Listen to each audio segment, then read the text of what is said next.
ଆଜି ବହୁତ ଦିନର ଭୋକ ଯେମିତି ମେଣ୍ଟିଗଲା। ମୋର ନୁହଁ ମ, ମୋ ସ୍ୱାମୀ ଆଉ ପିଲାଙ୍କର। ମୋର ଭାଗ୍ୟ ଥିଲା ଖରାପ, କାହିଁକି ନା ମୋର ଆଜି ଥିଲା ଉପବାସ।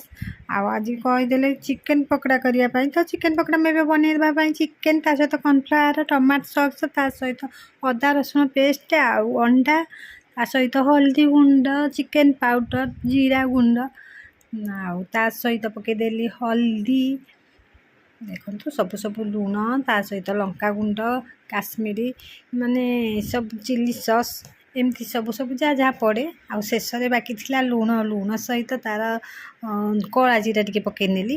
ଆଉ ଚାଲନ୍ତୁ ଏବେ ଦେଖିନେବା କେମିତି ଚିକେନ୍ ପକୋଡ଼ା ବନାଉଛି। ଆଉ କଡ଼େଇରେ ତେଲ ତାତି ଯାଇଥିଲା, ଏବେ ଚିକେନ୍ ପକୋଡ଼ା ମୁଁ ବନେଇ ନେଉଛି। ଆଉ ବନେଇକି ଏବେ ପରସି ନେବି। ଦେଖନ୍ତୁ ଚିକେନ୍ ପକୋଡ଼ା ଆମର ରେଡ଼ି ହେଇଗଲାଣି।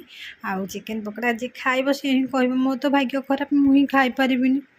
ଆଉ ଆପଣମାନେ ଏମିତି ବନେଇକି ଖାଇକି ମୋତେ କହିବେ କମେଣ୍ଟରେ କେମିତି ଲାଗୁଛି। ଆଉ ଭଲ